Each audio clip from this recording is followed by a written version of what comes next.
Naam, na hali ya taharuki imekumba wakazi wa mji wa Kapenguria baada ya watu wawili kufariki kwenye ajali baada ya trela ya kusafirisha malighafi ya saruji kutoka kiwanda cha saruji cha Sebit kugonga gari ambalo lilikuwa limeegeshwa kando ya barabara. Naibu kamanda wa polisi kaunti ndogo ya Pokot Magharibi OCPD Patrick Anyanga amethibitisha watu wawili wamefariki kwenye ajali hiyo.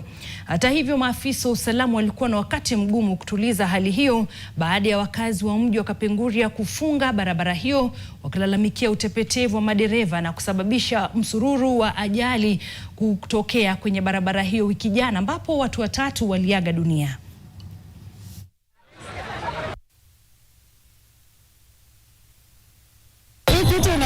Imetuumiza sana sisi, ni jambo la uchungu sana. Hata nikiongea hapa mbele yenu saizi roho yangu inaumia kabisa. Kutoka huko hiyo njia ya Lounon ya Chaparere watu wamekufa. Last week watu wengine walikufa.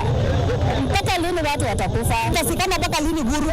Tutafikana West Pokot mpaka lini? Utatuua mpaka lini?